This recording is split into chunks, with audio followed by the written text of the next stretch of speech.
The place to be on Sundays is right here on the Signal 284 from 7 p.m. to 9 p.m. with your Lovelink crew, Lola, Hennessy, and your boy T to the E to the J. Juicy topics on all things love and relationships. Listeners' discretion is advised. The views and opinions of the Lovelink Show does not necessarily reflect the views and opinions of the Signal 284 staff or team. This show is intended for mature audiences only. Listeners' discretion is advised. We are not experts, however, we are just a set of opinionated people having conversations that we would usually have off air amongst each other on air, along with the help of the internet. Please, we ask that you censor your words once you're calling in, as we know one can become very passionate. So try your best to be as creative as you can. Here, we use love muscle and love muffin when necessary. When texting, please make a reference to your message, as sometimes we have already moved on and are not exactly sure what you're responding to. So, in order to avoid confusion, help us to help you. Please remember that this show is completely listener-based for now. So we want to hear from you, our listening audience. You can hit us up at 284-544-6677, whether it be on WhatsApp, call, or text, or straight text. Or if you're on the website, you can just message us. It's anonymous any which way. To keep up with us, you can check in with us on our socials at The Signal 284 for Facebook, Instagram, and TikTok.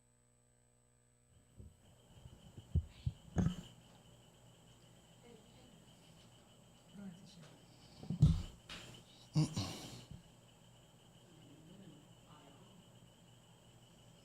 can't do it. You go right ahead.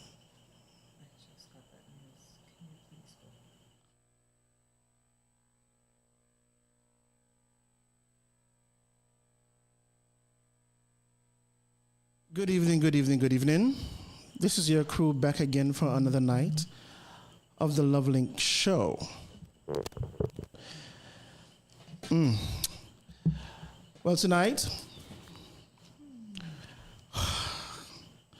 our topic is, don't you ever beg, let them go. But before we go into that, this is your boy T to the E to the J, alongside your girl Lola, alongside. It's just Janelle. Alongside. Kimberly Ritter. You would have to come in and kiss the mic a little bit. Kimberly Ritter. All right. So somebody's missing.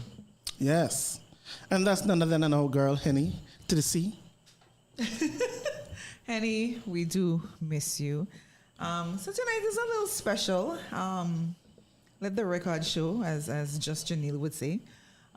We did not need one person to fill in for you. We needed two persons to fill in for you. So that shows a lot.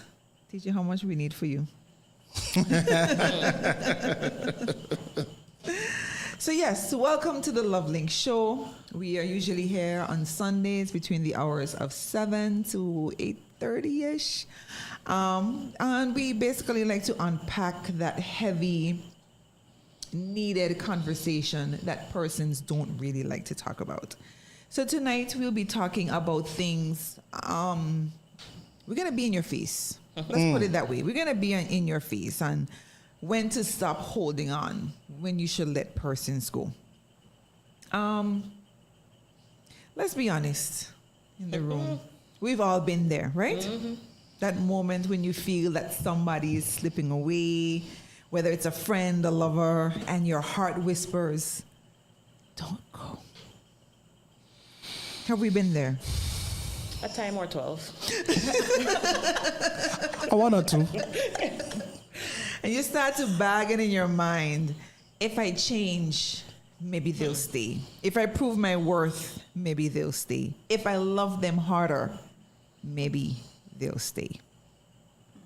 But tonight we are going to, as I say, unpack and let persons know that love, real love, should never have to be begged for.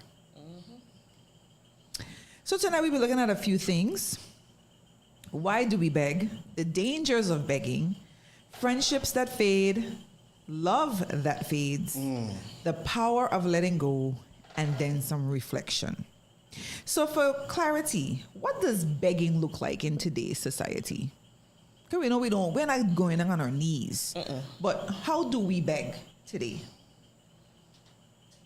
In modern relationships, how do we Usually beg? it's just like continuous attempts at communication. Correct. When the other person clearly doesn't reciprocate. Yeah. Yeah, the texting, the calling, like when some persons leave their phone and then you come back and you're like 27 missed calls? Like, what? You stop begging, give me another chance, please. But really and truly, my question here that I have is, have you ever begged someone to stay? Was it love or was it fair? That's my question that I have for the panel. It could be, I'm going to say love. It could be love masquerading with infatuation. Because to tell you the truth, we think we are in love.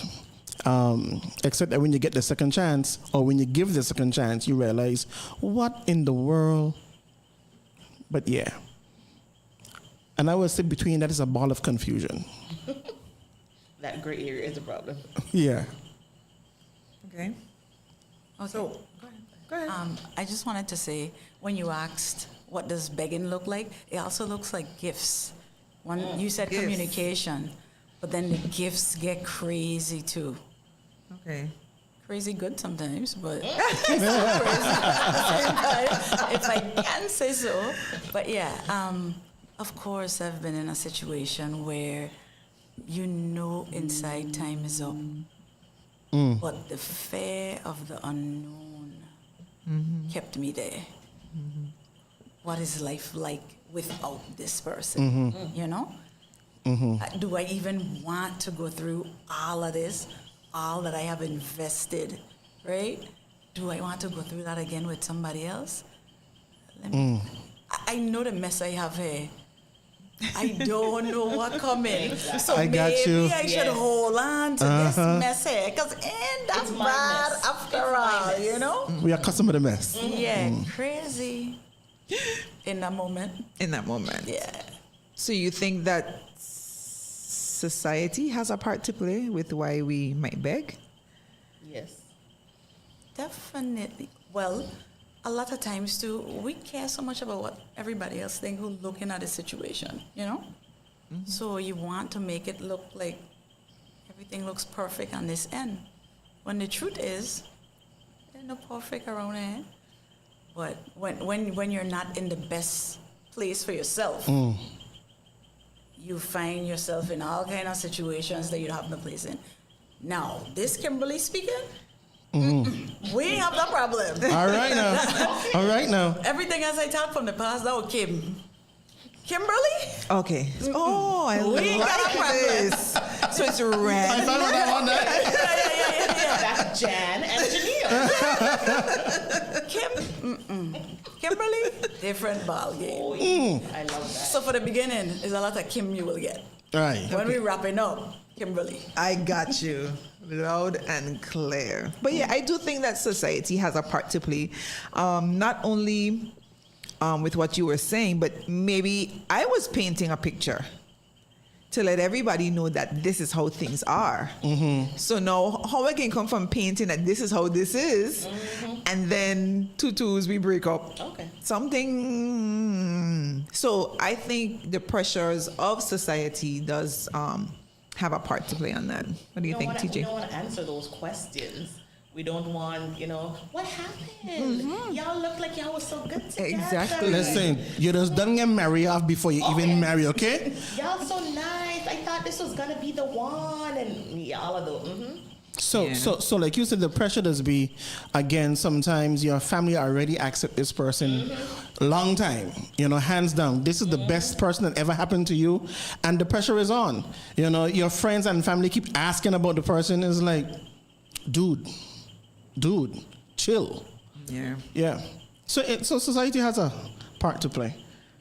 Okay, so I'm just here guided by my notes that I took just in case we don't have any call-ins, because call-ins does help us out a lot. But the number to call. 284-544. Looking at me. Come on, she's not here, so you gotta join. 66. 77. Okay. What's the number again? 284 544 6677. 77. That's a number. All right. So make sure you call in, you message in, just in case we were saying Waka taka. That's a new word, by the way. Waka taka, okay? So if we say a waka taka, or even if you agree with us, tell us. Let Okay? us know. So I have a bunch of side bullets off of Faye because I feel it comes down to Faye. So we're going to discuss some of them. We just go with the flow tonight, and I want us to have candid conversation. Pretend that the cameras are not in the room. We're just going to have a discussion amongst us. 4 adults. A little outnumbered tonight, but I know you got this. But we want to hear from the male perspective. If you agree with TJ, if you disagree with TJ, hit us up on the live. We have the Facebook, we have iMessage, we have WhatsApp message, we have the YouTube chat. So you could basically let us know what you guys are thinking. So I have here fear of being alone. That's a big one. That is a very big one. Talk to me. It is big. And that's one of the reasons why a lot of people jump from relationship to relationship. Fear of being alone. Especially when you grow up in a household where you have brothers, sisters, the whole 9 yards. Some of us who grew up being a single child, you don't necessarily have that fear. Unless you got a lot of cousins behind of you. But yeah, that's one of the reasons why we want to stay in a relationship, because we do have that fear of being alone. It is more serious than we think. A lot of us lose our sleep, our thought process.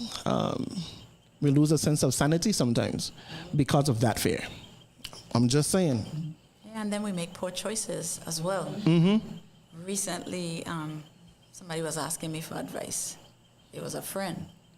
And she's telling me the guy she's dating has somebody else. So I'm saying, nah. But the somebody else is away, so he's readily available here.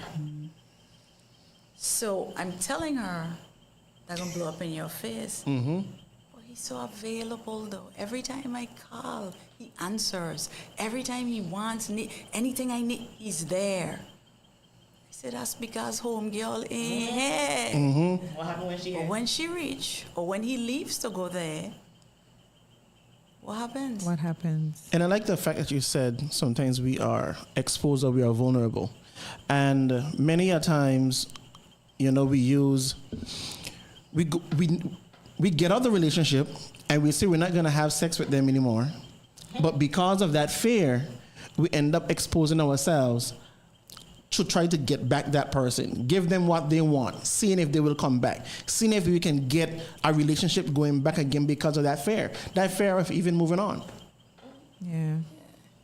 Because society, especially when it comes to women, society tells you things like, oh, you shouldn't be promiscuous. So if you're in a relationship and you already went there, now to break up and you're thinking, well, if I start over, that's another body. Increasing your number. And that's, so all of these things. The body count. Yes. All these things play in your mind. So then you just return to the old one because, it's the same person. My numbers don't go up. So you stay there and you tolerate all sorts of things just because you don't want to look bad. It's true. Yeah. I don't have anything much. I can't even. I agree. Let's put it that way. For me, when I think about fear of being alone, I think persons who have dealt with loss and rejection a lot. They tend to cling on to persons. I don't know if that's healthy, but they seek closeness. So if they continue to lose, so if they continue to go through periods of loss, you understand what I'm saying? They might try to control the situation, where maybe if I do something different, maybe if I be something different, they will stay. So, I'm not a therapist, but we do have persons who have abandonment issues, and they would tend to cling to that person that they hold in that high regard. And it's not to stay on top of this, but sometimes it's that fear of losing that sense of security. You again, like what we said earlier, it is a custom of what you're familiar. This is what you are familiar to. This is who you're familiar with. So to lose that sense of security, even though it could be a false sense of security, Which it often is. Again, we hold on to what we know, because like you said, I know what I have here. I don't know where I'm going. And I think one show we even spoke about, sometimes it is best to just be alone for a while. But again, Some people don't like to be alone. So, as someone who suffered from rejection issues, I even found the root of my rejection issues, which absolutely had nothing to do with me. I hope my mom isn't listening to this, but I can just let you know, my mom didn't want a second child. She just wanted one child. And so just from what she was speaking, she'd be like, Kim, you better be glad you're here, because I wasn't even planning on going back. Funny.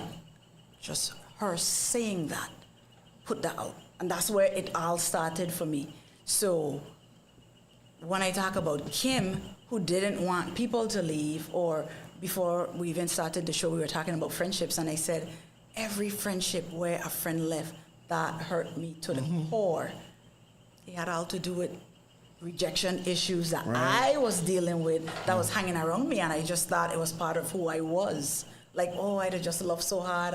No, I had an issue that I needed to deal with, and I didn't deal with it. So for all of us that are watching, if you have issues and you don't talk about it and deal with it, you're going to subject yourself to things that you don't even want, things that you don't even deserve, which is what I did.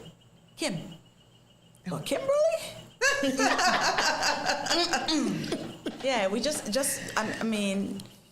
you just subject yourself to things because you don't want anybody to leave you. You just want to make sure that even if we just stay friends, let's be friends. Like, what are you doing begging, Kim? Yeah. So I had a rejection issue, and it wasn't dealt with. So I did some begging in places where I didn't need to. Okay. Yeah. I like that. So you have to deal with it. As I said, this is a deep one. I do have a message. Hennessy is listening. Good night, Henny. She says, fear of being alone. Many people aren't really afraid of losing the person. They're afraid of the silence that follows. that's so true. Loneliness can make you believe any company is better than no company. That's the truth. Wow. I don't even know. If I add to that, I'm going to spoil it. Yeah, if I add to that, I think I'm going to just spoil that. So it's like people really don't like to be alone. I mean, that's the heart and soul of begging back and going to this person that treating you like crap, that showed all the signs, but you still begging back. And you know what's a crazy part of that too? The other end of that spectrum, because I too have the abandonment issues. My mother, all of her kids are like 3 years apart, and then I came 5 years later. And everything about me was just different from my siblings. And then my dad, I had abandonment issues because he kind of moved on and had a new family and all of that. So I started kind of telling myself that, I don't need anybody. So that's the opposite end of the spectrum. Because you don't want to put yourself in that begging situation, you go to the other end, and to this day, I'm the most social, antisocial person ever. Like, I love company, but after a few minutes, To a it's like, point. why are you here? Yeah, to a point. You know? And I find that I did that in relationships as well. Like, I dismissed people. Really? Yeah. Because I wanted me time. And then afterwards I was like, maybe, I shouldn't have done that. But he gone, so then you just, yeah. So even that, where some people would look at, because I have girlfriends who are like, oh, I wish I could be more like you. I'm like, girl, really? Girl, I'm broken. What's wrong with you? Just because I'm casting away men doesn't mean I'm doing the right thing. Right. Like, I have issues too. But people look at the other end of the spectrum. Like, if you're not begging, they think you're so strong and you got it all together. Right. It's an illusion. Sorry. Speak the truth. Shame the devil. Well, I need to be stepping me up, Is this Jen? Well, this is Janelle now, who's admitting all of these things, Jan would have been like, not me. I don't care. I got you. But you see, a lot of people aren't able to do some introspection. A lot of people aren't able to look in the mirror and ask themselves a few questions. Why? What's going on? What's the root cause? A lot of people just live life at the surface and never dig deep. And that perpetual cycle continues over and over and over without even understanding the root cause. Yeah. Yeah. Because it's hard. Remember the last time I was here when we were talking about taking accountability and whatnot? It all goes back to that. Nobody wants to admit that they're wrong. They blame somebody else. Yes. I wanna So blame find somebody else to put it on. Ain't my fault. And I think it's me. You know? I don't want to accept that No. it's me. But if I have to be open, the reason I, Lola, would beg, honestly speaking, is because I would cling to what I got at the beginning and maybe hope and pray we can get back That's there. no problem. I don't know how else to explain it. That's our It's problem. kind of twisted, but that's why me would beg, because you wong me, and then As a school trainer, say you get me used to a vibe. rather than me accepting what we have become, I'm going to be living in my head what it used to be. And that's what I want it to be. So can we please work on us? Can we please do this? Can we please? That's why I would beg. That's good. But you know what else too? A lot of time we date potential. What you gonna do? What you gonna do? Clock it. Yeah. A lot of times, I have a gift where I could see where you should be. I just see the good in every situation, right? So from early, I could see who you're supposed to be. Wow. And I could begin to speak that to you. Wow. Like, oh yeah, I like this and da. I have dated potential.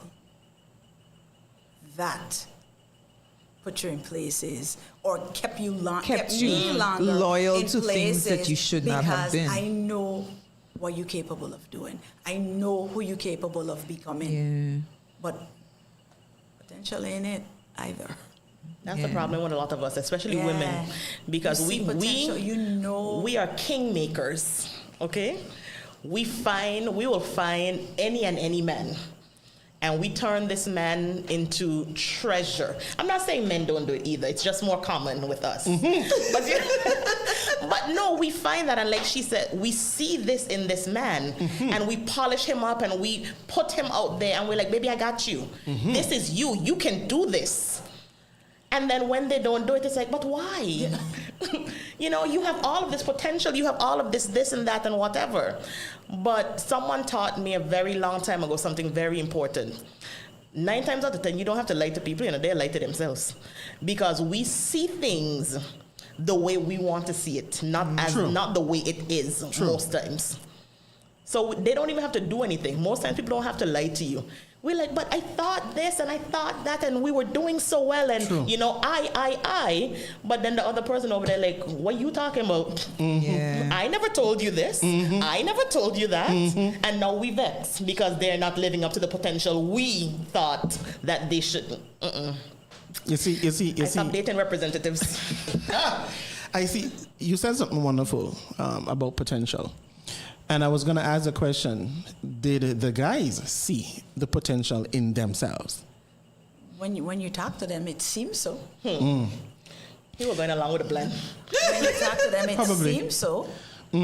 But then a lot of times, okay, so breakup time come, and you could see the potential. Like the potential was actually there. You might see them showing up with somebody else. So the potential is actually Gotcha. there, but it's just if they see it yet or at the time to work on it and make it become a reality. Right. Yeah. All right. Sometimes you have to be more of a cheerleader than a boss. Some men, you can't push them too much. They see it as almost like mothering. I don't think it's Yeah. some. I think it's all of them. We don't need to be pushing. You don't need, because he's a leader. But we to come in and try to. There's a little identity crisis we have, and we to try to lead the household and lead the men, and that just ain't the place. That's not our place. So we gotta check ourselves too as women. So if you meet him, and he ain't leading, well, he Leave ain't it. ready to be a leader yet. You Leave just it. have to know that it's not for you to push him to. How you gonna push him out front? You still gotta go out in front to drag him up, like, and then you're putting back in front. You gotta go drag him up. You pushing and No. pulling. Okay. You're doing all the work. I hear that. And let me know if you're straying. No. Go ahead. I hear that. But I want to look at my relationship with my wife. We co-lead. She knows that I'm the king. She knows that I'm the lead. But I don't rub that in. You know, I go to her for wise counsel. She is my partner. She is my rib. She doesn't lead in front. She doesn't lead behind. We hope we go hand in hand. So any good woman that sees that potential would also incubate that potential. Not saying going in front, but bringing him along. Because sometimes, and you're correct, whether it is male or female, sometimes we don't know the how to take the first step. But if someone takes that first step, creates that roadmap and say, this is how we're going to get to that goal. Because some of us are visionaries, but it doesn't mean that we are full-on executioners of that vision. You know, some of us are great at executing the vision.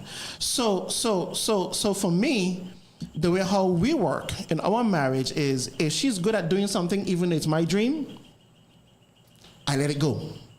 I let it go because it benefits both of us. Vice versa, she lets it go.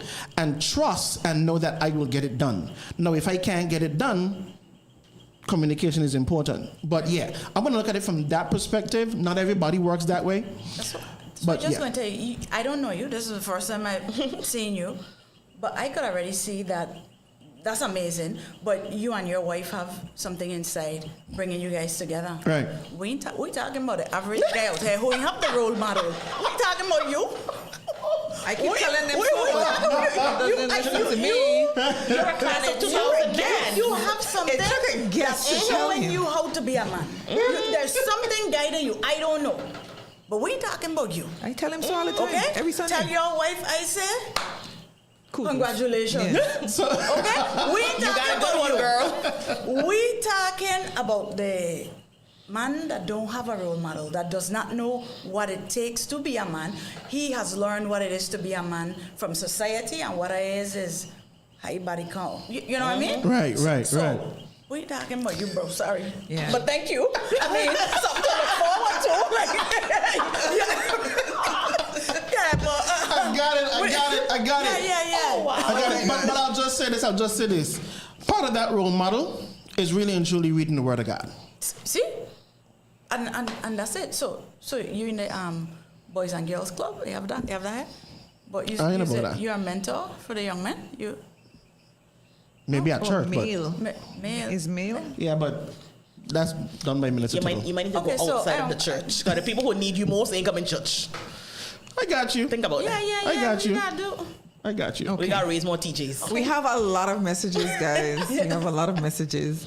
This one says, Kim is so correct. We only see the potential and not the reality. This other one says, dating potential is the trap of who they could be. Scary. This one says, loving someone's potential can keep you stuck in cycles of waiting and disappointment. It's dangerous. Oh, Lord. This is a lot. All right. This one says, agreed, Kimberly. He got to lead. Yeah, but TJ, you know who you were. All men don't think the way you do. Yeah, Thank you, Kimberly. Yeah, you cool, but we ain't talking about you. Yeah, we ain't talking about you, bro. She's like, thank you for your service, but you're not. You're not the one. We talking about you. All right. So I have here, we're afraid. We're afraid. And that's why we beg. Because we don't want, as you say, we don't know the unknowns. We don't know what we're going to get. I know this piece of man here. I don't know the piece of man I might get, etc., etc. So it's the begging may not be out of love, TJ. I think it might be more out of survival mode. Desperation. Desperation. Survival. You want to make them stay. Now, you notice I have not gone gender at all because I try not to, but in this situation, it is different. Right? In this situation, it is different because you notice how we spoke and then Kimberly spoke about gifts. Women don't think that way. You know, so that's why I say we have to kind of bring it across in terms. Does it look different? Does begging look different for men and women? Well, we got some crazy women, you know. You see these women buying men PS5 and all kind of thing to make them stay. Are you for real? Yeah, out there. You don't watch 90 Day Fiance? No, I don't Oh, actually. girl, you ain't missing nothing. But the brain rot is real over there. But yeah, people do these things, girl. Madness. It didn't dawn on me because Janelle would never. I give you what you want so you could stay. Imagine that. Well, So- I don't buy gifts, but I will receive in some. I know. Yeah. I love But being a recipient. It does look different. And I think, again, I bring in myself in so I could answer the question properly. I'm bringing myself in. If I invested a lot of time, a lot of effort in a situation, I ain't gonna just walk away. If I am literally emotionally invested, it might take a minute or two. Because as we were speaking before the show began, that ain't a sting. That's a boss chest. That's to the highest level of mashup. You understand? So again, I'm not saying that men are not like that. I'm saying because of how we are emotionally attached or connected to these men, I could see persons, you know, you're going to go through, did you try everything? You know, did you try everything before you allow this relationship to end or this friendship to end? Did you try everything? But because you're so connected and, you know, emotionally, I could see me giving my all at the end of the day. Can I ask a question there? Would it be you see yourself giving your all if you were in, let's say, more than one relationship? Would that be the case for every relationship? Because if I look at myself, there were some relationships, I let it go. That's what I was telling Kimberly. Others, it would be like, That's what I was telling Kimberly earlier too. hold on. But, and I don't know how others would think about it, but for me, it's easy for me to let things go. Because sometimes I put myself in a cold, dark place where I don't allow my emotions to take the best of me. And that's why some people might say, what's up with you? What's wrong with you? And that's how I was. I willfully separated my emotions from things. So you could have offered me sex, you could have offered me things. I'll take it. And still say deuces. Yeah. I hear TJ, but again, looking at it through the female, I don't know, it's something in us, we need some form of closure. Oh, we yes. need to understand why are you thought about leaving? So I can come back That right there. just to get something. Give me something. Give me something. Like, why are we done? Why are you walking out of my life? If you're my friend, why don't you want to be my friend anymore? I need to understand. I need closure. So and that might come across as begging. Yeah. I had one relationship in my 41 years of life where I felt like I needed closure. Because, first of all, it was a new experience to me. I've always been the one that when things ain't going right, I'm like, you know what, this ain't working for me. And people are always like, oh, you give up so easily. And I was like, but I choose my peace. Perplex my peace. Listen, from the time you start disturbing my peace and messing up my makeup, we done. We not doing that. So I've always been at that place. Mm-hmm. But that one relationship, I was like, is he distancing himself from? I usually do that. What? So I needed closure until I got to the point where I was like, I just got close it myself. Facts. Because what I realized he was doing was he was using that.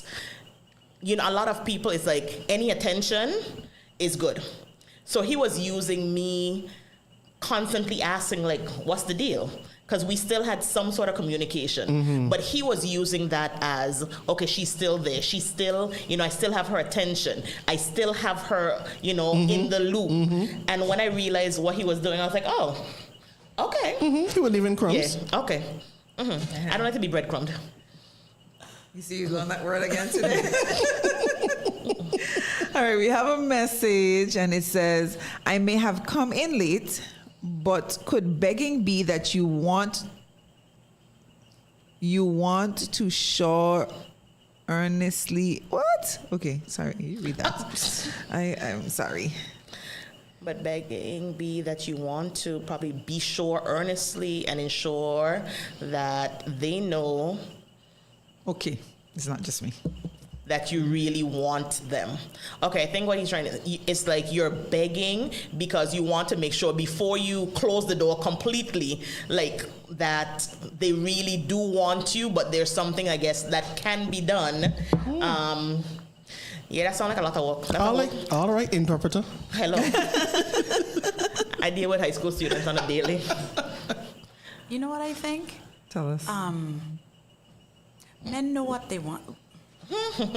They may not know what they want, but they know if they want you or not. Mm-hmm. Mm-hmm. That's what you think. That's what I think. That's what you think. So guys, are you listening? Know if Is she they correct? Want you or not. Mm-hmm. Mm-hmm. And they let you know when you have to guess.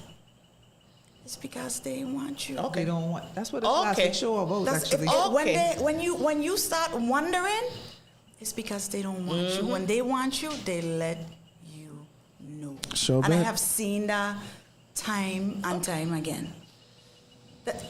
You just know. So you don't have to be trying to figure out nothing. They let you know. I think the question is, are you observant enough? Yeah, That's some people in La La Land. Some people are in La La Land because, like you say, we gonna hunt. We gonna come after you. Mm-hmm. If we got you guessing, that means we in a valid decision.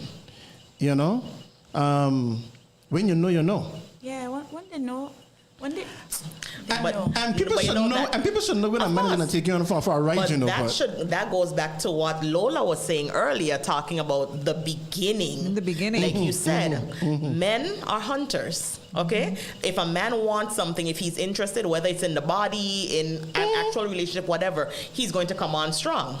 So then when that fades and he realizes, well, I don't get what I want. She ain't really what I thought she was. The same for me, but her company is good. She good in bed. She does cook. So he's he has you there. You're on rotation. friend zone. Yeah. So now Friend a zone. lot of people, you know, yeah, because you ain't the only one at that point. But like Lola said, you there thinking, oh, you know, I remember in the beginning when he brought me flowers and he used to this and this man was calling me every single day. What went wrong? So now you in that state. The man clearly showing you that all of that in the beginning gone. But you still here holding on to that, seeing, lying to yourself. At that point, you ain't got a soul to blame. That man ain't doing a thing to you. And that's a hard, that It's is a hard true, truth. you know. That's a hard truth because I got that thrown in my face. How you gonna say you doing this to yourself, sis? Yes. That was harsh, TJ. I have feel humbug up after my girlfriend said me that. Okay, but he done gone. He ain't doing nothing to you. You doing this to yourself. I think what hits a man, Lola, is when a woman can play the game better than he can. Hello. Because I have been Outdone. outdone. Outdone. No, You thought you were bad. I'll say this, right? I wasn't one of those that played the game. You understand? But when the game was played on me, man, I walked Main Street like a madman. So then my question is, do men beg back because of their ego? Yes. I think so. I think Based on what you sometimes- just stated, would they beg back because they don't want to be the dumped? They want to be the dumper? There are no men who beg back just so he could break up with a girl. That's what I mean. He wants to be the dumper. No, I can't. I'm asking. I So really, guys, I really We can't know say that you're for the all. exception. yeah, yeah. Right? We know.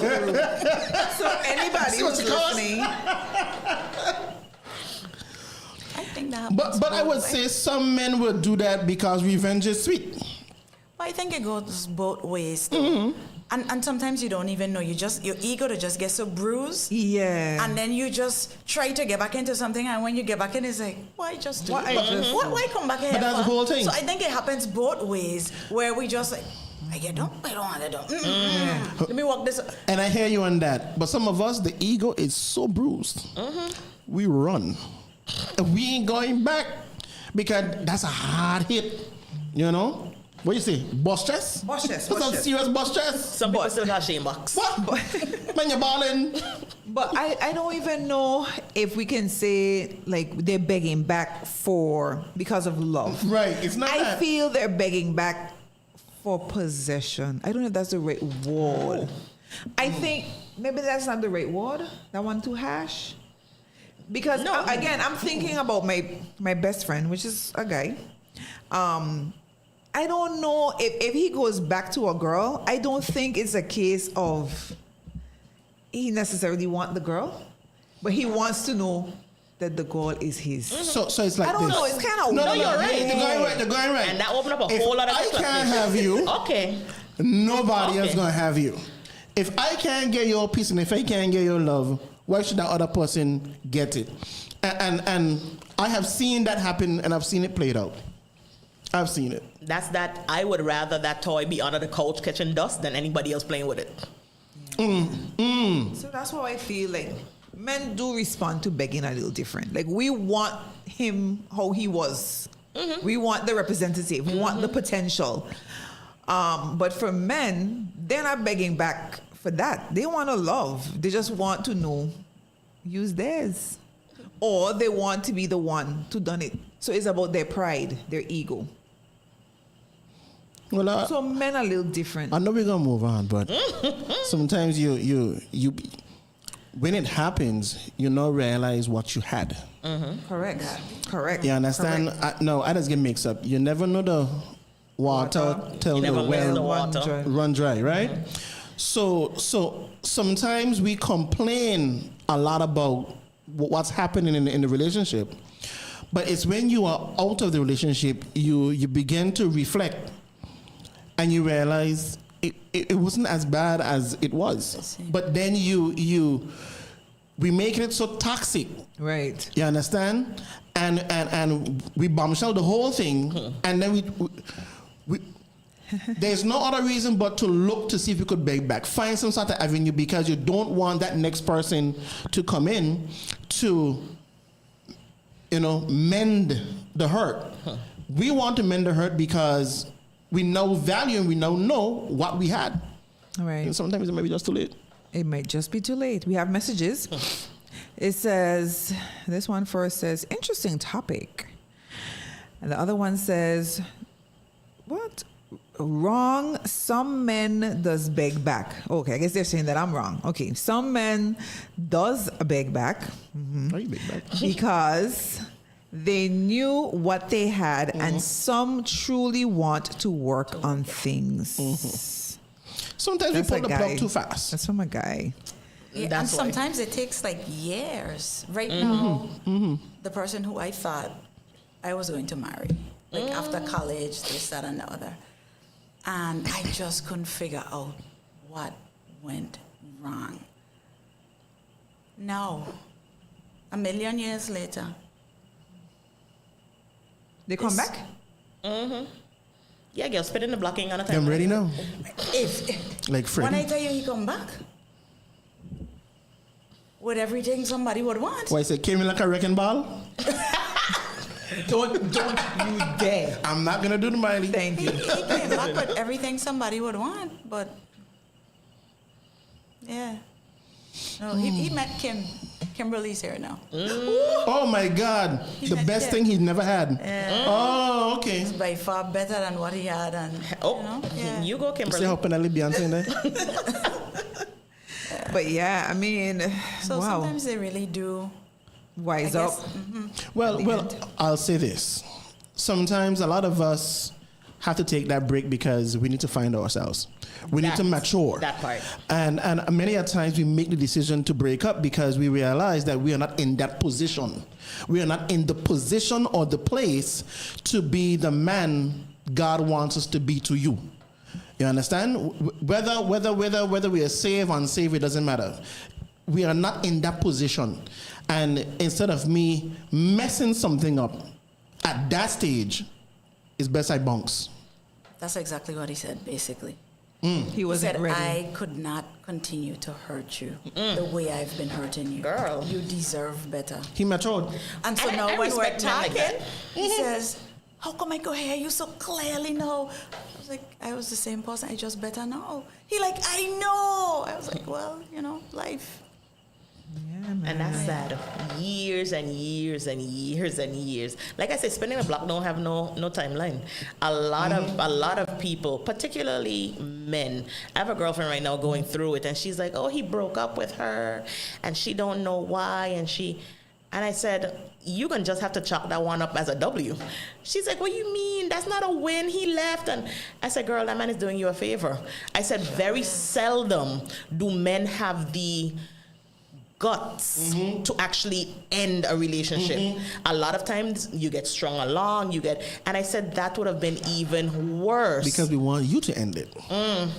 So you don't look like the bad guy. But that totally contradicts what I just said. What? That doesn't contradict. I thought he wanted to be the dumper, not the dumped. No, Stop but there, according to the situation. yeah. That A lot of men might be push the women to dump them, accountability. you know. That might be the accountability thing. Open No, you don't get to look like the bad person. Right. So you really, I got you. want to get out, but you don't want to be the one, because then people are going to be like, oh, how he could do that to Right. her. Because it's an emotional something. I got you. Yeah. When you muster the courage to be the dumper, your emotion is empowered. While some of us don't mind, we cool. And that same man who break up with her, who knows, 10 years from now, he might come back and be like, I really wasn't what you needed at that time. She might be married with 10 children by then. Really, You never know. That was a gift. That is a gift for her. She has to figure that out, though. Yeah, that has to come And out I've done that, herself. you know. Yeah. I've done that. So I'll be honest and say, I've dumped, and I've told the woman that she wasn't ready. And within 2 years, she was already married with children. So and I'm like, So you were holding her back. she was ready. I wasn't ready. You the problem. You're the problem. You were holding her back. All right, we have a message. It says, say one, say two. Because men also do the flowers thing and come to you, check on you, and they are disregarded. And they are the ones begging. Should they continue then? No. It goes for both. The same way we don't want women chasing nobody, men shouldn't do it either. And let me tell you, as a female, and I can't speak for all females, but as a female and who has many female friends who think like me, a man who is begging is not attractive. She's not looking at that man like, oh my God, because if he has to beg, she don't want him. But I have some women, right? Oh my gosh, you come on, let's be real. We are having a candid conversation, are we not? Yeah. I have some women who intentionally do those things to see if he would chase her. That's a woman who needs help. They exist though. Yeah, we never said it don't exist, but that's a woman who I needs know help. people who would intentionally do things just to get, because you're not getting any reaction. You're not getting anything. That's a woman with childhood trauma. But it happened, my Of course. Listen, I had the same childhood trauma. I know. Wait, is this speaking from experience? Hello.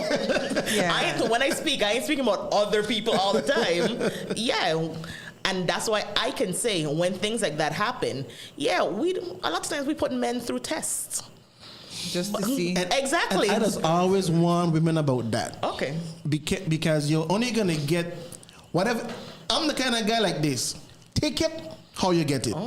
If you want to test me and then after the fact, how I respond, you're going to say, I was only joking, I was only kidding. Well, boo, that answer was the honest answer I gave you. So I ain't coming to say I'm sorry after that. You got your answer.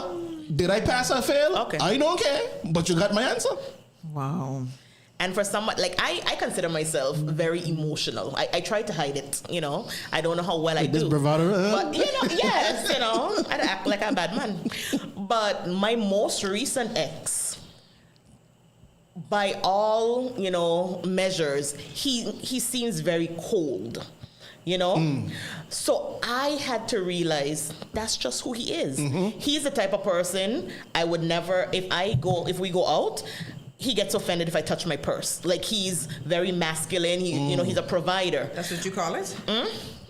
Girl, You call it masculine? that's what society. Controlling? That's what society they call it. Girl, he could control the purse strings all he wants. Me ain't got a problem with that. We going out. Why I gotta touch my purse? My purse there for decoration. So, but he was the type of person I wouldn't have to worry about anything financial. If he leaves the house, he makes sure that I'm taken care of, I'm fed. Like, he knows I cook. But if he leaves the house and he's like, I'm not feeling well, he's gonna make sure I have something to eat. When I used to go visit him in the States and whatnot, he would have food delivered for me because he knows I'm not feeling well, things like that. But to say he would just, come up behind me in the kitchen and throw his hands around me or buy flowers or whatnot. This man would be like, flowers? They're gonna dead in 2 days.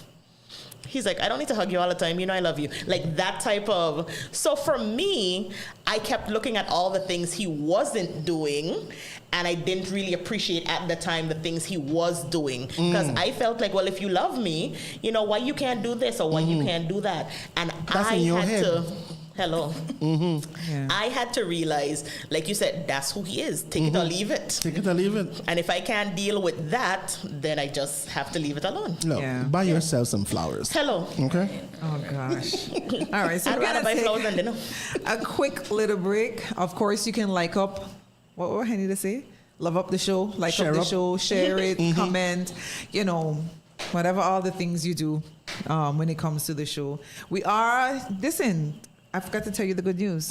We are on Facebook and YouTube right now. So we are on both platforms at the Double the same time. platform. So please make sure you like, Double the fun. share, and comment. We will be right back. Do not go anywhere. It is a very, very short break. At Higher BVI, we're not just about business. We're about empowering lives, and that is because we aspire to inspire. By choosing us, you're supporting a company that believes in equal opportunities, diversity, and community growth. Our mission goes beyond profit. It's about providing HR solutions, fostering talent, and leaving a positive impact. Join us in building a better future, a better BVI. Choose Hire BVI, where your support isn't just a transaction, it's a transformation. Together, we're changing lives in these beautiful Virgin Islands.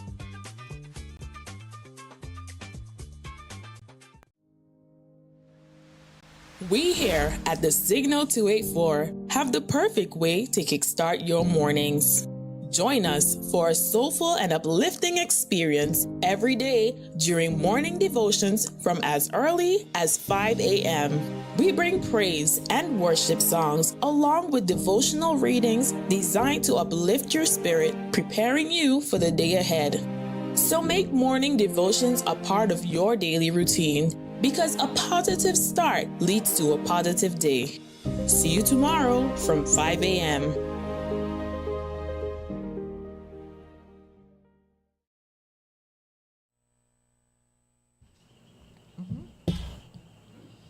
All right, so we are back. This is your girl Lola alongside. Your boy T to the E to the J. Alongside. Just Janelle. Alongside. Kimberly. Hey. Is it Kim? It's Kimberly. Kimberly. It's Kimberly. All day. Not Kim. Kim gone. All right, so Hennessy is not with us. So we have these two young ladies filling in for her. Thank you guys so much, especially just Janelle. Please. You listen. You are a good sport. Listen, we gotta get me and Hennessy together. Listen. I don't know. That's explosive. But yes, thanks to all of those who have been on the live commenting. Thank you, thank you, thank you. We are now going to look at holding on to friendships. And for those of you who are just joining us, our topic tonight is don't you ever beg. Let them go. And for those of you who are burning inside to send us a WhatsApp, whatever those eyes are, right? The number to call is 284-544-6677. All right. So thank you for that reminder, friend. I'm so glad that you're here because I completely forgot about that. All right, so we spoke about significant others. Let's talk about friendships now, because now that's where I think, my experience, it's Could be just as bad.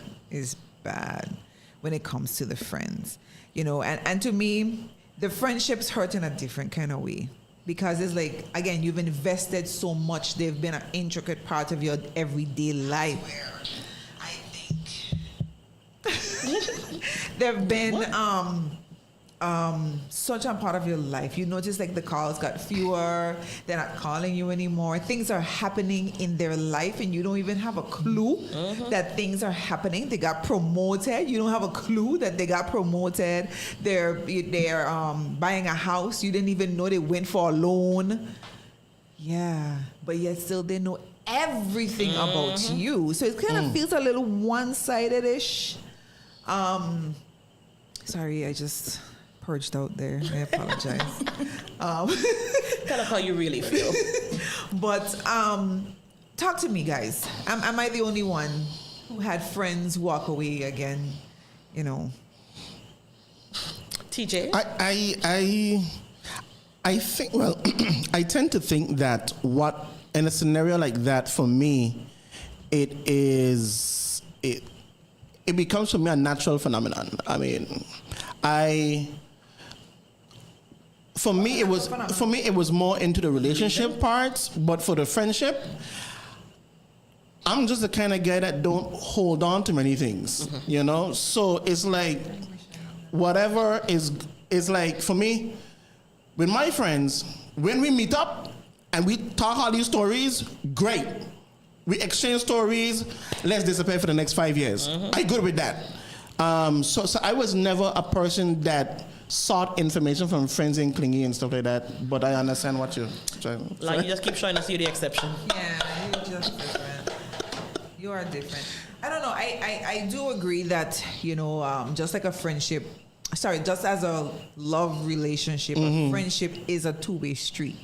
It has to be reciprocated in order for it to be a healthy friendship. But for me, if I'm the only one who's giving my all, if I'm the only one who's coming through, if I'm the only one who's overextending myself, I got a problem. Because I can feel kind of humbug up. Used. Sorry.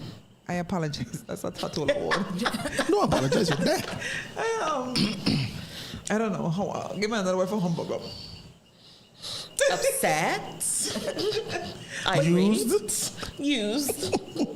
Yeah. I mean, I feel like the right people in your life would meet you halfway, at least. And if this person is supposed to be your friend, they should at least try. But then you have those friends, and that's the thing too. I like what Kimberly said. You know, like you grow up. Like the Lola at 30 was different to the Lola today. You know, so at the end of the day, maybe I outgrew your friendship. And I understand that. But again, remember I say we like closure, we like an understanding. You know, communication brings understanding. That's the part right there. That's what I like. That's why I always say that. That's my mantra. Communication brings understanding. If I understand, then I wouldn't come overextending myself always upon you. If I know, okay, go chill out, I done. But some people just bust off and don't say anything. They like wean themselves away when you still going full throttle. I don't know. I don't know how y'all feel about stuff like that. Because for me, this one does tug at my heartstring. It's like a big betrayal for me. But you know what the problem is there? You're expecting people to act like you. Because you're talking about yes. But you're expecting persons to, I guess, respect the relationship you had enough to be like, you know, my girl, I think we've outgrown, or we've come to the fork in the road, and this is no longer working for me. To the end of the road. Yes. Because it ain't gonna fork no more. It's a cliff that way. Oh, wow. But we keep expecting that from people because that's what we would do. If something isn't working, or if something isn't where you think it should be, you would have no problem saying, you know what, TJ, I really care about you, but I feel like our friendship has just run its course. But that's not what I would think. I would think, let's talk about it. Let's try to fix it. Oh no. So what she just said, you expecting them to be exactly Some sort of conversation. who you are. Yeah. And the thing is, I'm one of them who I'm always extremely hurt when I have a friendship that ends. One, I don't have many friends. I'm not a social butterfly. So the few friends that I do have, it's very valuable and meaningful to me. We gone from friendship to sisterhood or brotherhood, whichever way it is. So losing a friendship, I mean, it's not as bad as a love relationship, but it's close for me. Yeah. So So I'm telling you. Kim, no. Kim. I love this. Kim didn't understand that some friendships are just seasonal. And then some of them are for a lifetime. So now, if a friend no longer wants to be a friend to Kimberly, I welcome that. Just like how you said, you told your friend she should welcome that this. Yeah. Because some friendships are just seasonal, and that's Facts. just what it is. Facts. So I'm grateful for the time that we shared, and I appreciate whatever the next form of friendship is for us. Because it might just be, hey, girl, how you doing? Everything cool? And keep going. Yeah. Keep it moving. Yeah, and so I'm okay with Living on the whatever you're memories. able to give at that time. And yes, you wish somebody had the guts to call and say, hey, this is what it is. Because sometimes people are actually hurt by something, but they don't have the courage to even say something that you did bothered me or affected me or whatever. So if you don't even have the courage to communicate, then one more, okay. The most I would ask you, because I've been in situations like that, but the most I would say is, are we okay? Yeah. I did Cool. that the other day. Yeah. I say, I checking in, I noticed something a little off. You're acting a little different. You want to discuss it? Okay. He said, no. I said, oh, Exactly. Okay. Okay. okay. We good. Okay. And for me, well, when we get to the later part, yeah, when we get like, That okay is a great answer. Once I see you, okay, I got it. And once I get, You got it. We got it. All right. So we have some messages. Oh my God, we have a lot of messages. I am so sorry, guys. I'm trying to keep up. All right, this one says, it has happened to me. Someone says, to be honest, if we all adults, if you have grown apart from someone and they no longer fit into your life, at least say something. You can have a conversation. We can have a conversation.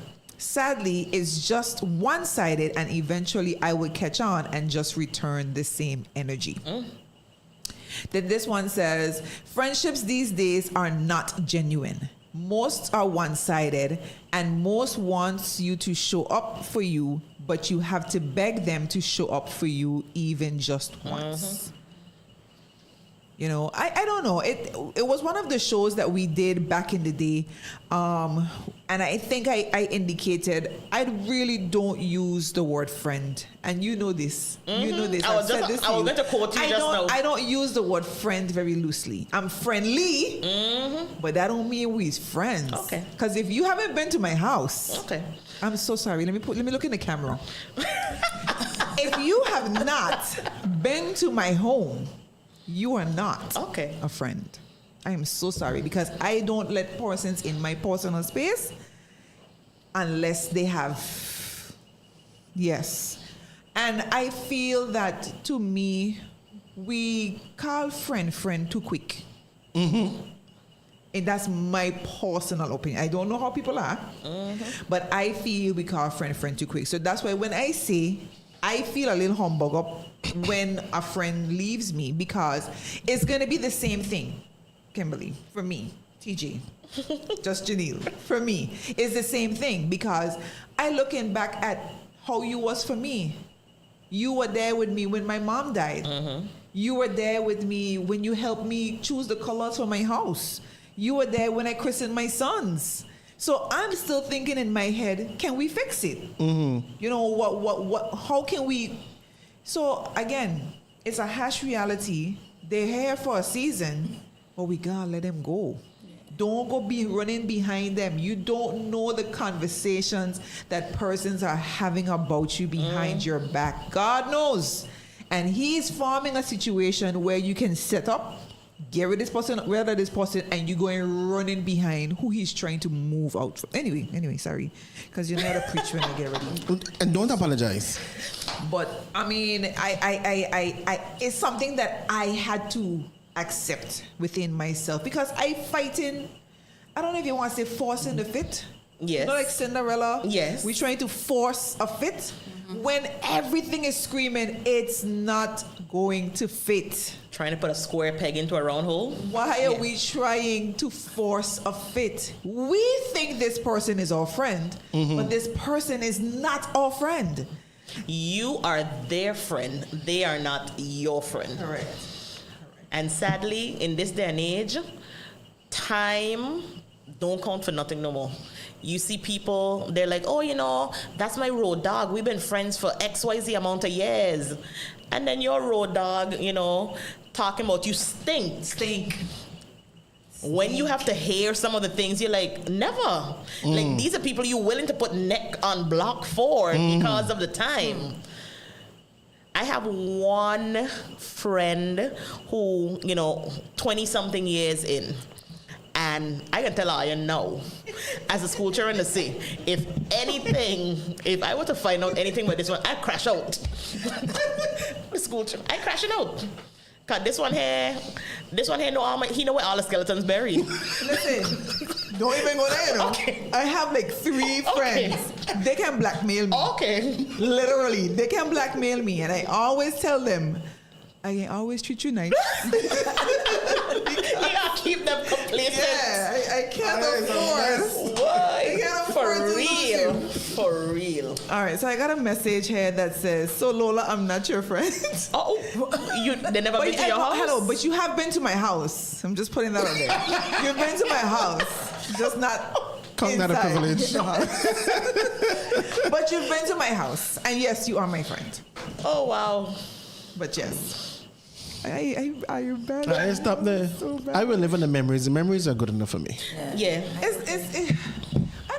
I don't know if maybe I need to go to therapy. I know We all need to. Henny always. She's an advocate.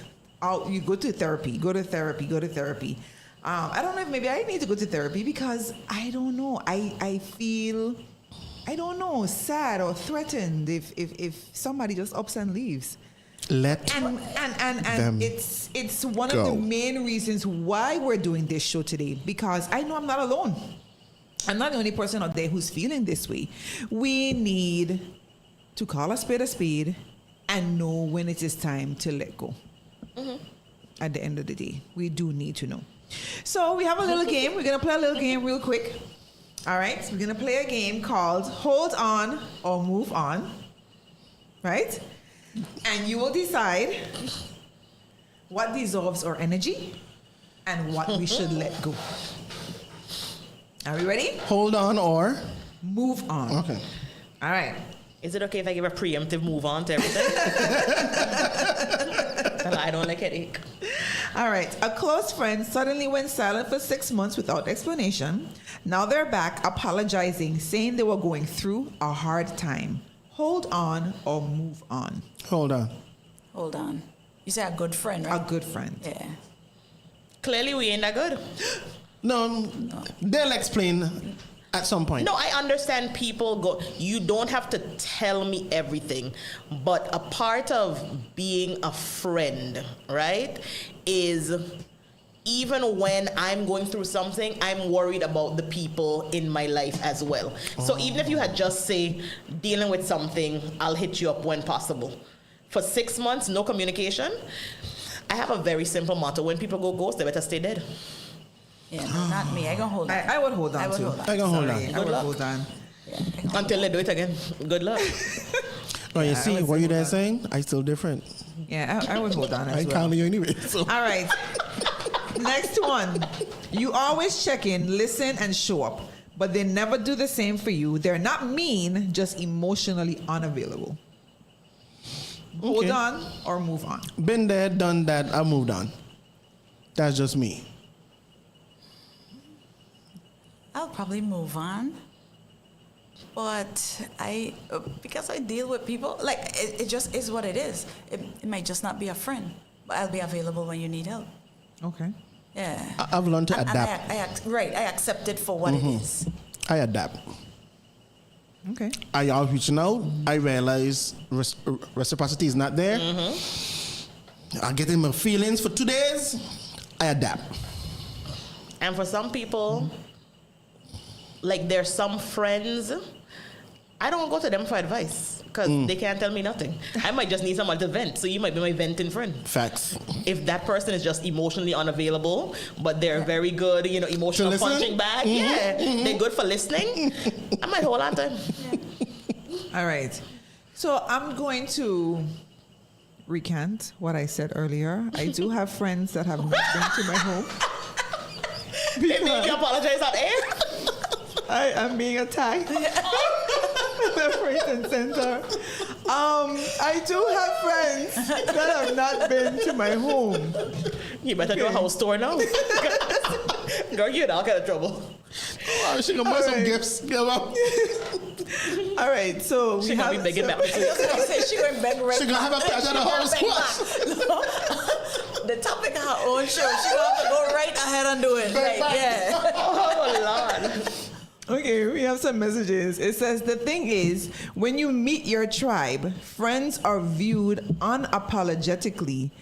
Think monkey in the jungle versus living in the sea. All right. Then it says, I believe loyalty within friendships holds no value today, and that's being real. You're going to find persons who will not celebrate you or your accomplishments, and these are the persons you need to identify as situational friends. Pay attention to the energy. Then this person says, correct. I would take out the word friend. It's just situational something. But ain't friendship. It's not friends. They're not friends. I'll tell you, we use the That's word an associate. very loosely. Sorry, I have another comment here. Because the persons don't message the studio phone. They still message my personal phone. So I apologize. I have to go through these messages Tell me here. your friend. All right. This says, I'm so glad that you said that. People use the word friend too quickly. Friend can mean different things to different people. You have to make sure it means the same thing to both of you so everyone on the same page. That's what that person says. Okay. All right. So we're good now, right? Next question. You and your best friend are part of a larger group, a larger friend group that's divided by conflict. They've chosen a side that's not yours. Hold on or move on. The question is, was I right or was I wrong? You and your best friend. I would hold on, because if it's my best friend, we don't have to have the same opinion on everything. So No, but they've chosen the other side that's not yours. conflict going to happen. Like that's just how it is. Okay. Hold on. Yeah. Hold on. No, like I said, was I right in the situation? Because if it's a situation where I am clearly right and you're choosing someone's side against me, we got a problem. Okay. But if it's a situation where I'm wrong and you're like, yeah, Janelle, I can't side you with this one because you're wrong, then I can have to get over that. I can have to be adult enough to be like, damn, I was wrong. I don't believe in the blind loyalty because we're friends. So that's why I asked, am I wrong? Well, you see, I agree with what you're saying. Like, you can't be fraternizing with the enemy, basically, right? I get it. But you see that large group conflict thing? That's usually how it's stripping is. Usually. How it's Usually. stripping is. So, that whole large group thing, Let the large group don't get in between the two of us. right. But even if you, That's your opinion. yeah, I ain't You know, worried that's about your right. I got you. Don't let it step into this boundary. 'Cause I'm gonna tell you what I gotta tell you. Okay. Next question. You found out your friend shared something you told them in confidence, but they say it was unintentional. Hold on or move on. Hold on. Hold on. You know why? You know why I could say hold on? Move on for everything? Because I could cuss him out. I could cuss him out stink. You moving on for everything? You hear You me? have to fight. You hear me just say I got things that can send me jail. That my don't want to fight. you hear me just tell you I have things that my friends know that can send me jail. So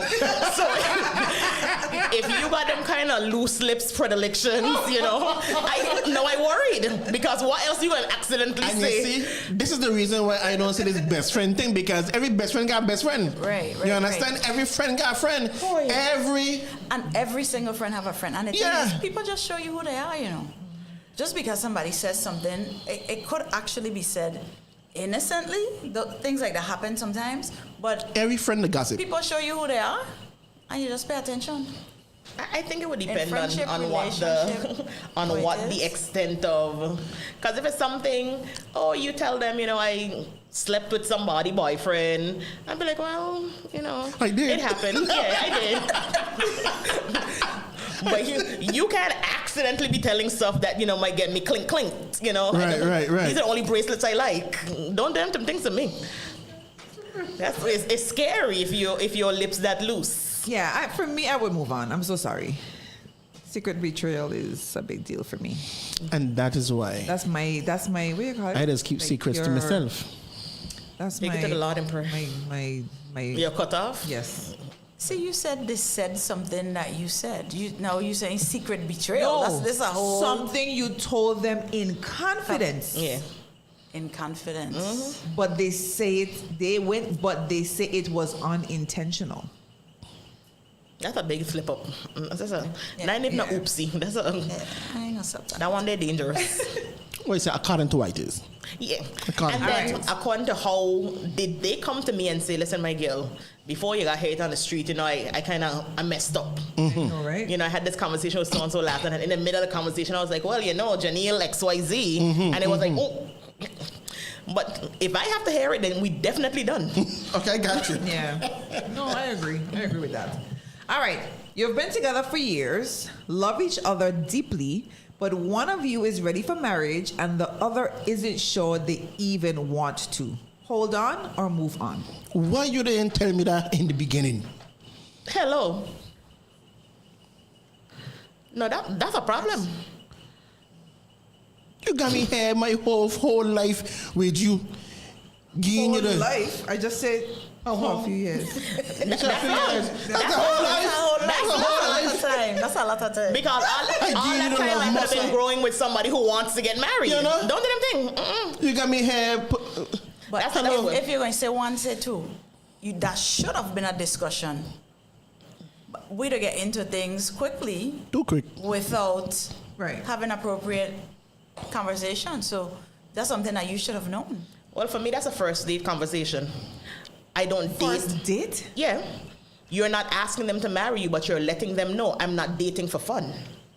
Yeah, that's, So, that's, That's a important. fact. That's important. there will never be a conversation. situation, and I tell people this all the time, there will never be a situation where you're like, well, I didn't know that's how Janelle is. Correct. From jump, you know exactly how Janelle is. Correct. So if you say something to me in the beginning and then you backpedal, you know, the lie is on you.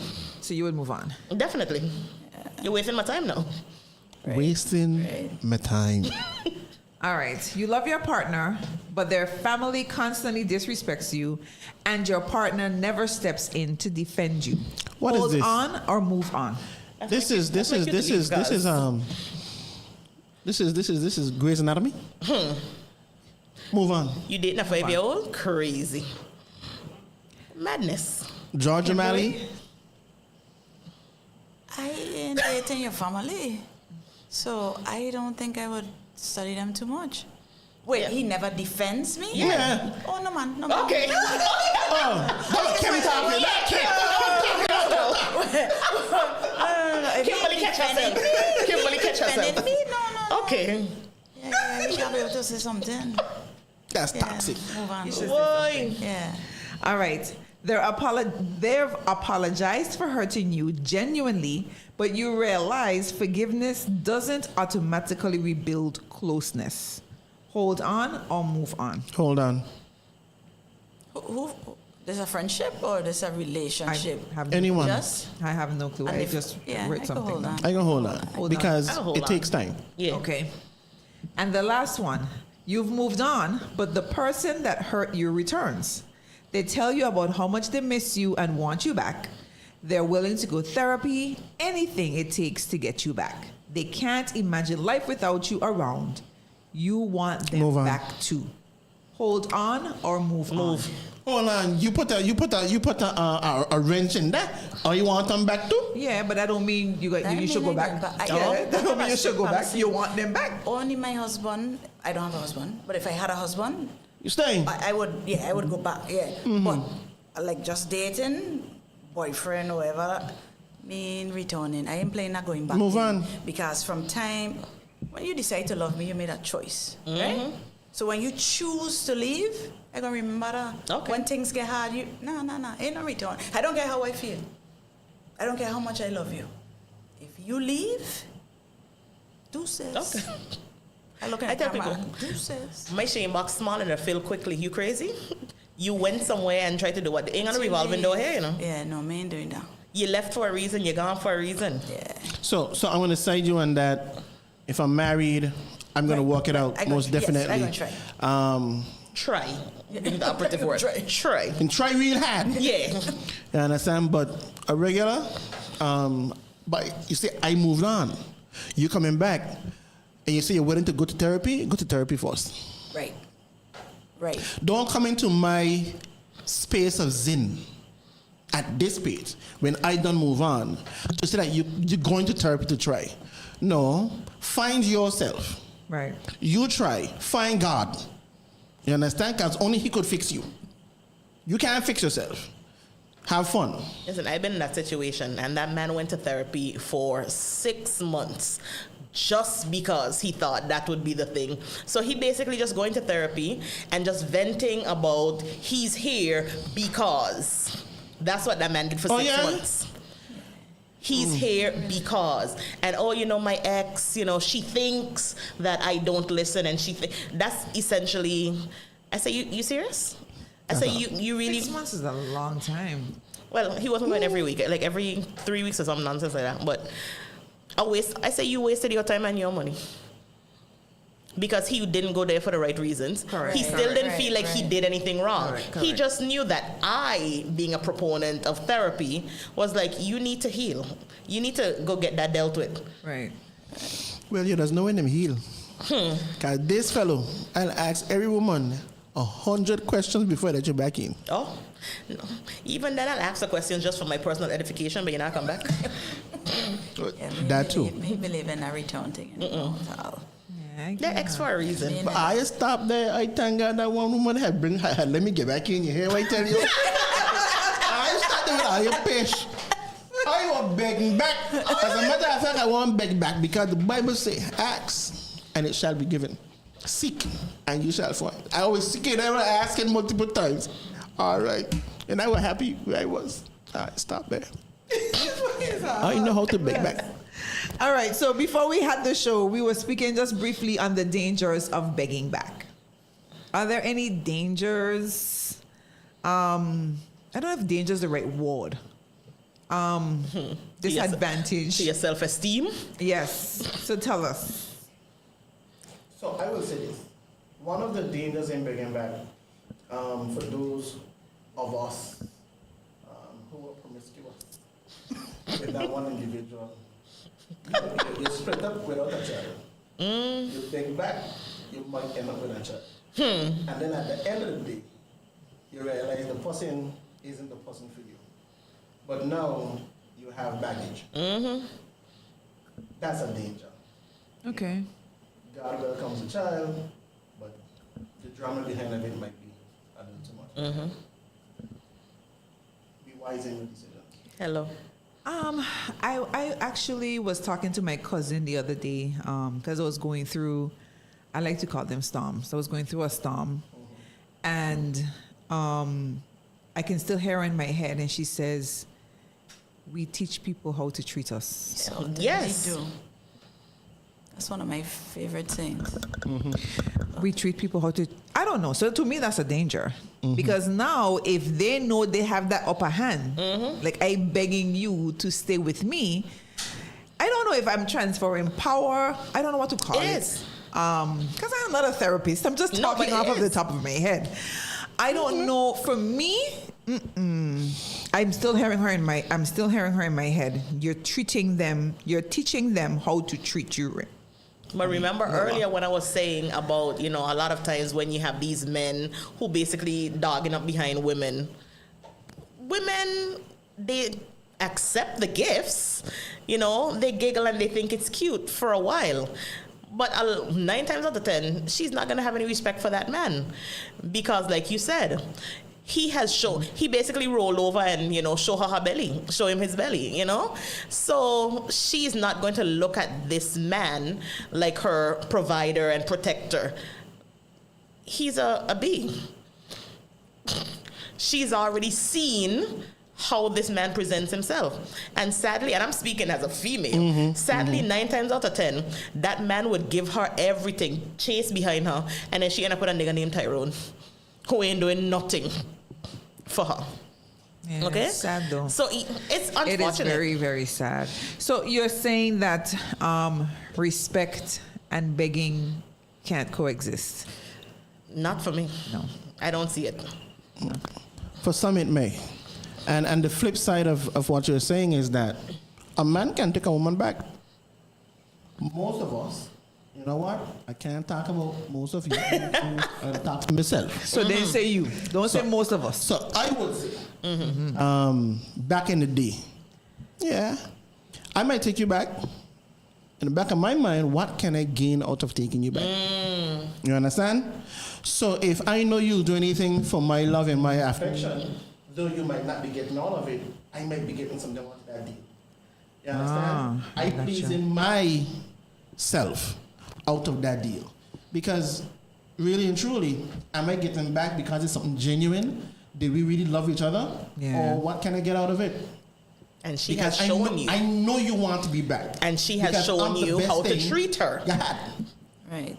She's shown you that she will do anything, and you have taken advantage of the situation, as you should.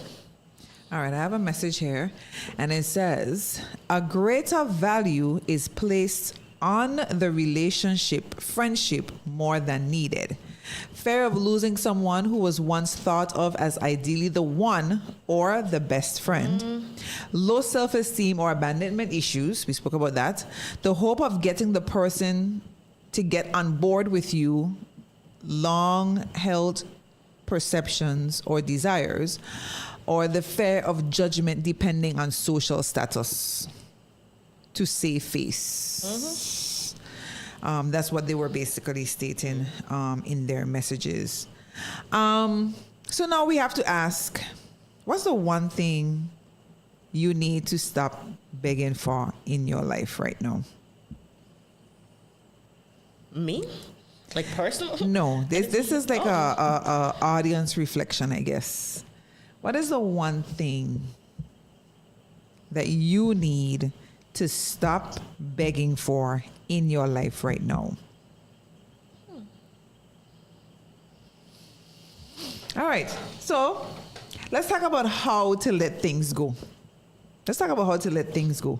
And we're going to go through some quick stuff here because I just did a quick Google search. And we spoke a lot about, the beginning part of the show and the how. The why. Now we're going to talk about the how. Why people beg. So how do we fix all of this?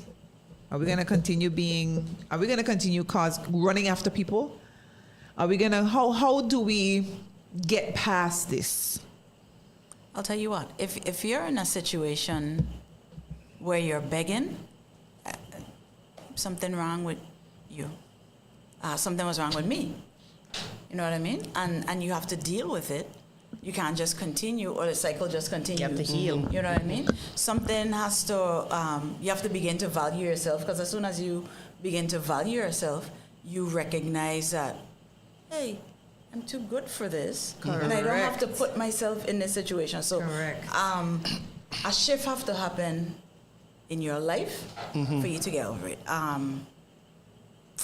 I was, like I said before, once I choose you, whether it's a friend or a relationship, I choose you. So I going in with a bunch of loyalty and the best love that I know to give at that time. Right. I don't know another way.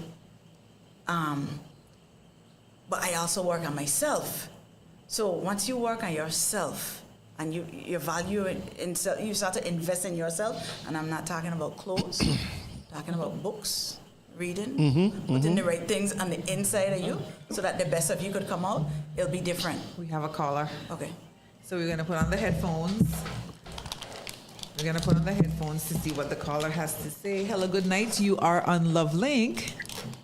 Love Linkers, good night. Turn up the volume a little bit. Good night. Good night. Yeah, y'all can hear me? Yes, we can. Loud and clear. Yeah, my quick 2 cents.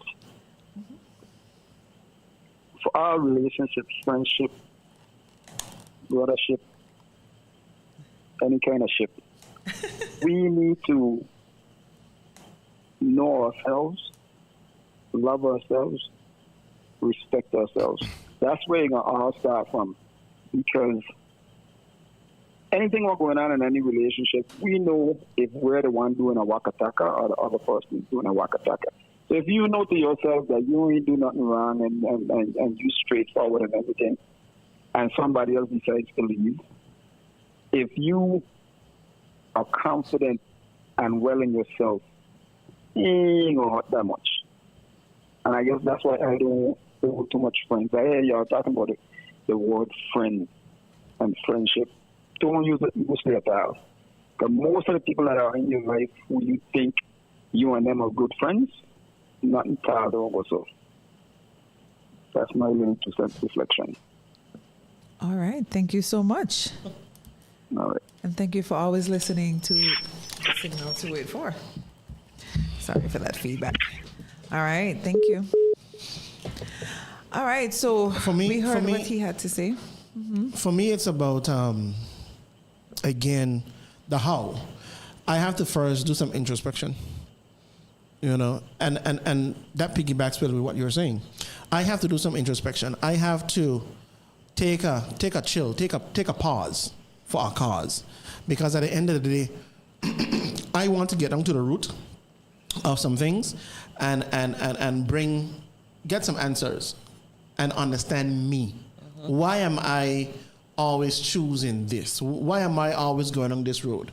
You know, and then when I can maybe get the answers, I can then now have some clarity, and then also now strategize my actions going forward, because we don't want to repeat.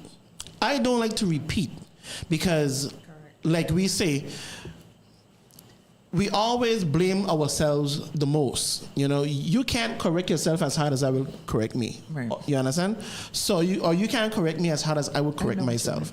So at the end of the day, I have to review that, bring some analysis to it, and chart a different course forward, because I don't want to repeat the past. No, I have to agree with everything that's said. The only thing I was saying, well, which falls in line with that, is you really have to get help, because you have to understand, why am I doing this?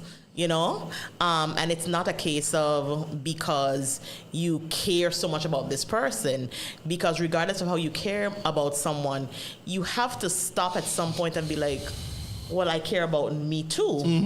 And I'm in a situation where I seem to be the only person who cares about me. Right.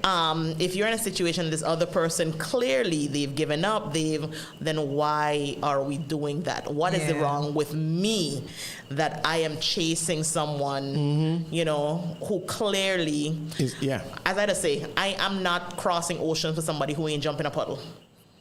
That's my I'm very big on reciprocity. And I know what I bring to the table. I know how I treat people. Now, I don't expect everyone to be me, because I could be extra.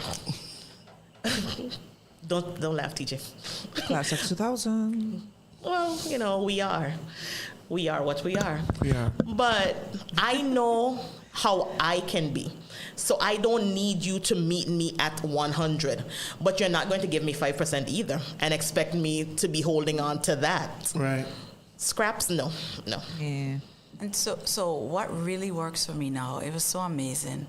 What works for Kimberly? Kimberly, yes. In reading the Bible, I read a story. It's probably in Deuteronomy, and somebody died. And God told them, you have 30 days to mourn. And I thought about that. 30 days to mourn. This person died, and I have 30 days to mourn. And I want to be mourning for a relationship for Forever. a long time. So what I do now, the last person I dated, I remember calling him one day. I said, bear with me. I have some questions. Answer as many questions as you can. But you see this date right here? You ain't ever have to worry about me bringing up this again.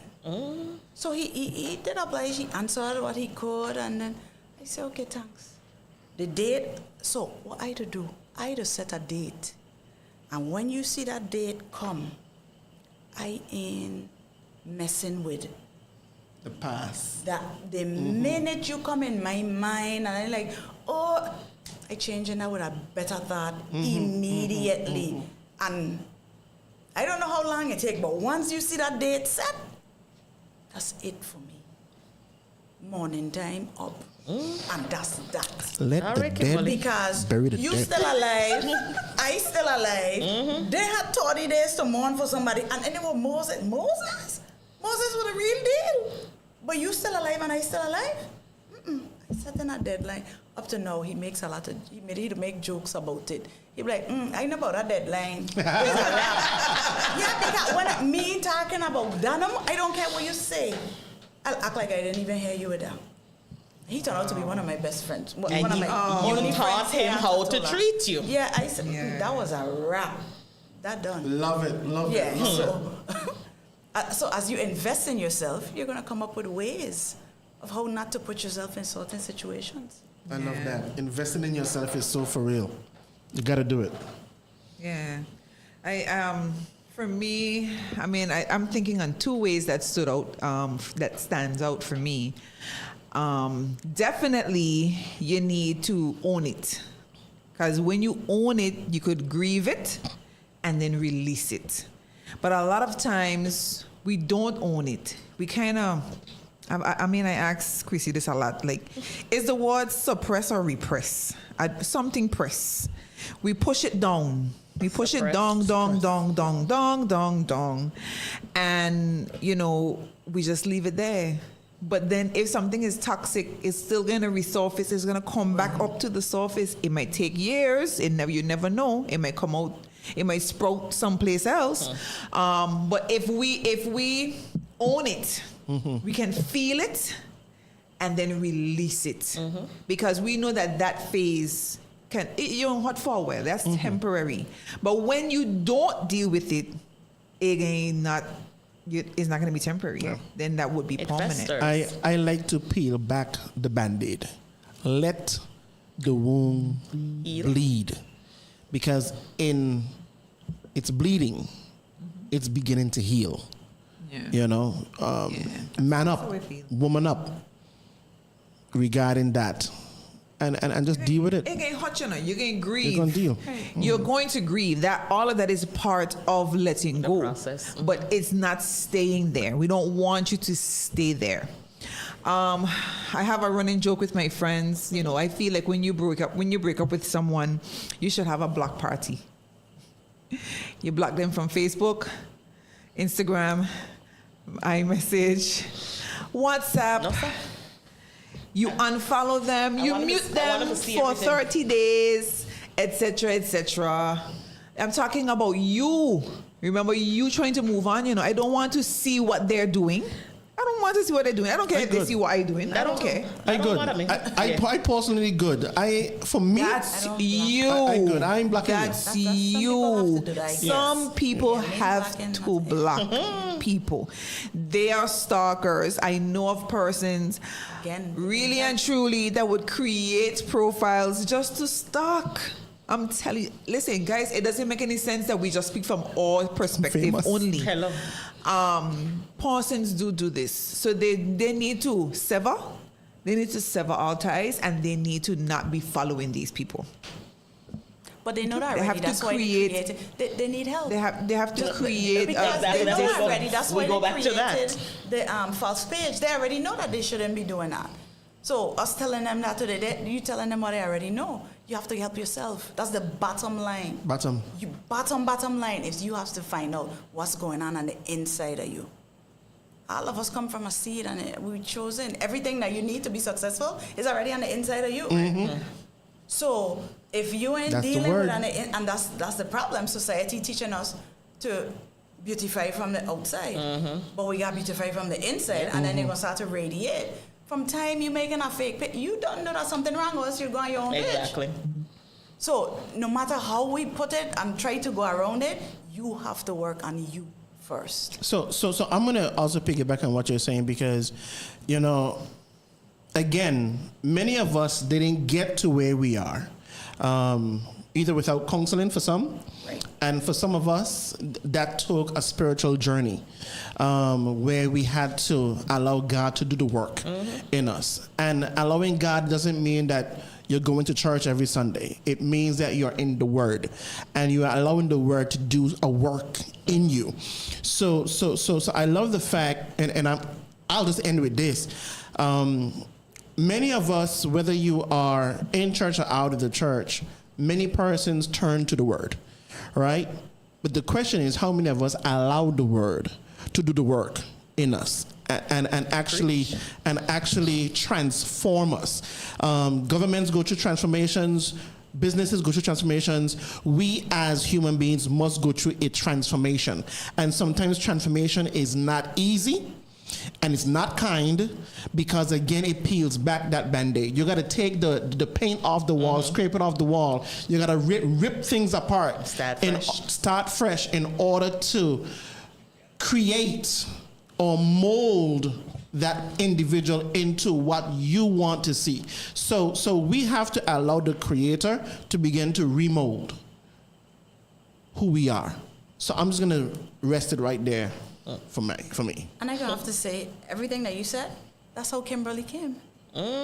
That's exactly how Kimberly came. It wasn't because I was going to church and I heard the pastor. It was me spending time in the Word and realizing who I actually am. And I was like, wait, I am all around a bag of chips. I don't need to be begging, and I'm really not alone. I have a friend who helped me unpack stuff and show me right in here where to go and how to handle and how to navigate. I was so shy at one point, I wouldn't even open my mouth and say my name. Aye. And now, you could ask me to do anything. When she called me, I was like, hey, easy. She said, I'm going to send you the... You're not send me nothing. I'm going to come and I'm going to be authentic and I'm going to be real. Because my hope is that somebody hears something and becomes better. That's an Ephesians So 6:19 girl right I there. came from somebody who was afraid of their own shadow. And now I'll go any Bold. place and do anything. I'll speak in front of one Speaking for or millions. thousands. Yeah, millions. We're going to even push it up there. And I still going to give my best self. That's an Ephesians 6:19 right there. And so that's how now that timeline getting set, that deadline set. And I don't mean that I don't love the person anymore, Right. you know, because like I said, the last person, I'd still like them. I probably I'd still want to be with them, maybe even, but it's a wrap. It done. It's a wrap. Yeah. So then to tie that in based on even what Janelle was saying, letting go doesn't mean that you don't care Right. about the person. Letting go means you care more about yourself. I can't put that no better than that. Yeah, that's it. You care about yourself at the end of the day, because you shouldn't be, you know, and I've been saying it all night, you should not be chasing behind somebody who, you know, you don't, if somebody wants you, you will know. You shouldn't have to be fighting or trying to convince somebody to stay with you. Whether it's a friend, a lover, a coworker, it doesn't really matter. No connection should be one-sided. Right. I think that's it in a nutshell. And the truth is, when people want to stay, they do. When people want to leave, let them go. What's the saying? When somebody wants to stay, nothing can keep them away. When they want to leave, nothing can make them stay. Yeah. Correct. Yeah. I mean, if this episode spoke to you, share it with someone. Like it, love it. Maybe somebody needs a reminder. Maybe somebody that you know can benefit from this show. Someone who's ready to let go. If you have any friend, you know, connect us with with our socials so they can always stay abreast on whatever our topics are. Because we try our best to be in here every single day. And I thought this topic was very deep. I think I have the right panel. Henny, you were missing.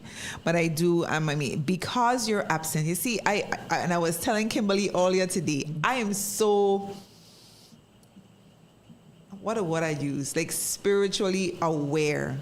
Like things had to happen. If I had Hennessy tonight, I would not have met you.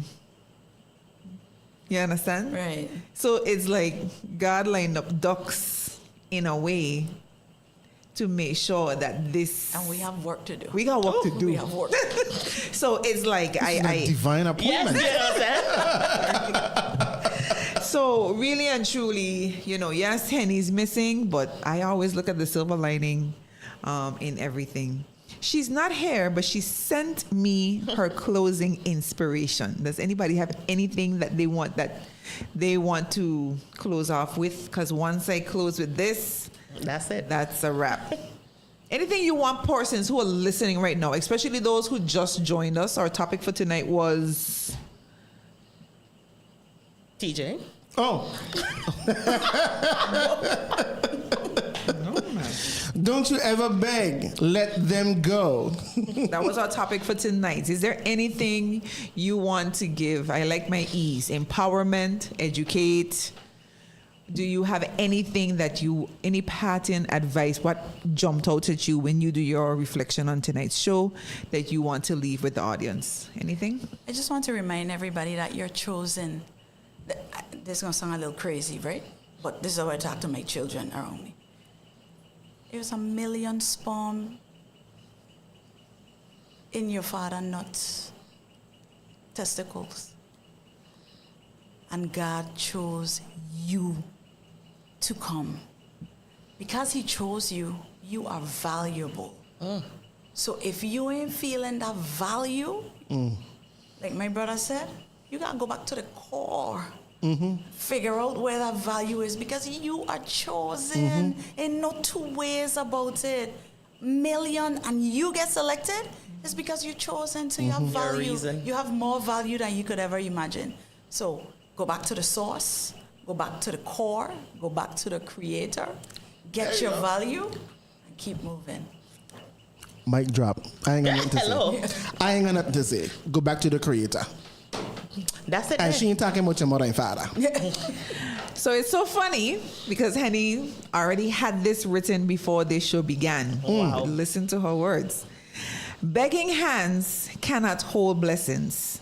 If you have to beg, it was never truly yours. Love is not supposed to be fought for at the cost of your self-worth. It's supposed to flow freely. Isaiah 41:10 reminds us, "Fear not, for I am with you. Be not dismayed, for I am your God. I will strengthen you and help you."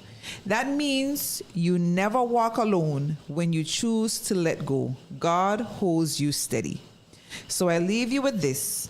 Don't you ever beg. Let them go, because your worth is not in their hands. It's in God's hands. Amen. There we go.